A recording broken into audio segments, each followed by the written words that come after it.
Welcome back to day 31 of the Daily Proverb Challenge. Today we are in Proverb 31, the final of the Proverbs. I highly recommend, again, reading this every month on the first day of the month. Just do the proverb of the day, whatever day it is. Rewatch that video or dig into your Bible. All right, so here we go. Proverb 31, the sayings of King Lemuel, an inspired utterance his mother taught him. Listen, my son, listen, son of my womb. Listen, my son, the answer to my prayers. Do not spend your strength on women, your vigor on those who ruin kings. It is not for kings, Lemuel, it is not for kings to drink wine, not for rulers to crave beer, lest they drink and forget what has been decreed, and deprive all the oppressed of their rights.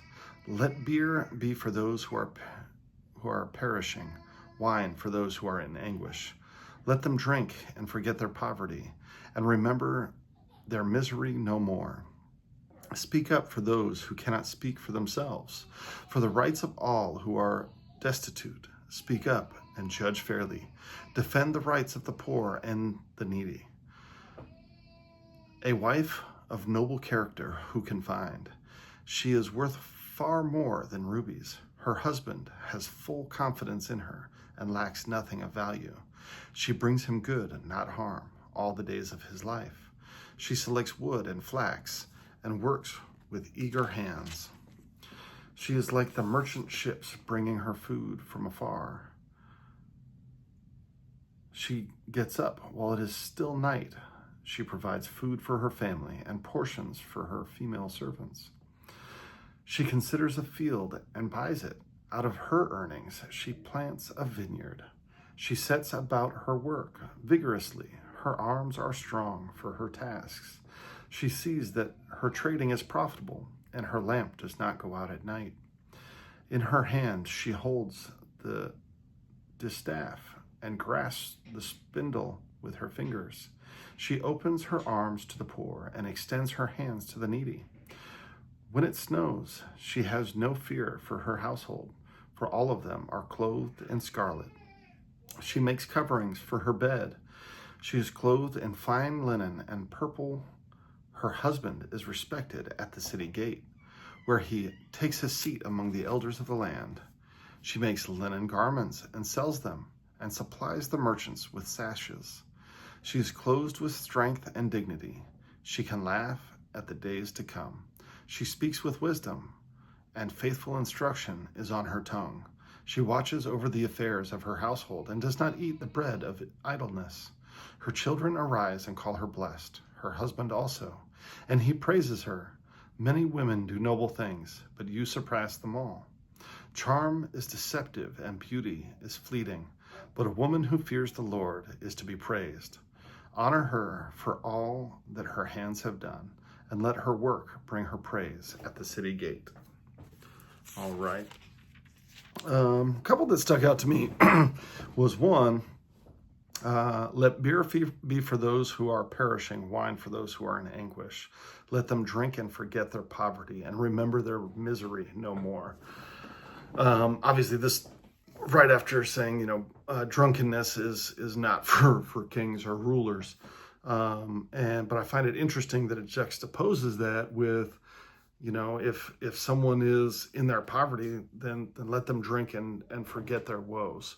And so it's not saying that alcohol in it of itself is bad.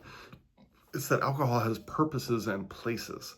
And don't succumb to alcoholism if you need to remember things, to not oppress the rights of the deprived, or to make good rulings and understand the decrees that have been made. But that there is a time that sometimes having a drink to get through pain or anguish or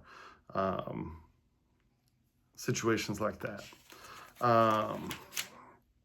And then this last section, last almost half of this proverb, is, in my opinion, juxtaposing, throughout Proverbs, we've heard things like, it's better to live in the desert than in the house with a nagging wife, or better to live in the desert than the dripping of a roof is like a nagging wife. Multiple references to what the bad wife is. But then the last half of this proverb seemed to be focused on kind of how to select a wife. And if you read through it, it lists everything that I think most men would be excited or proud to have as a wife.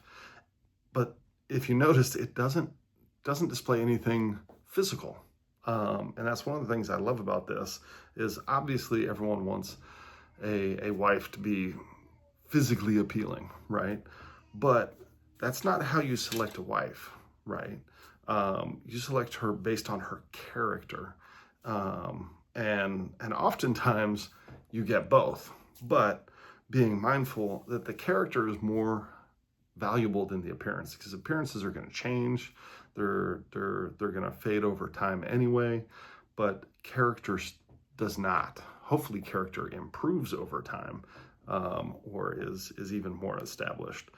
So, but with that, congratulations for completing the daily proverb challenge, reading a proverb a day, every day for a month. This is something that I used to do as kind of a personal Bible study, and then did it with a handful of guys in the military as a daily Bible study.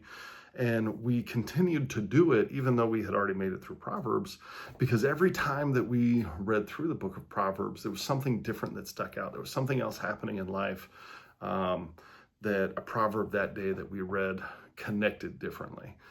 So I'd encourage you to go back and continue to rewatch these videos throughout the next several months, and maybe go through and read them out of your Bible. Different translations read slightly differently, and really dive in and ask God to show you what He wants you to learn from that day. But with that, I'm proud of you, love you guys, and I'll talk to you soon.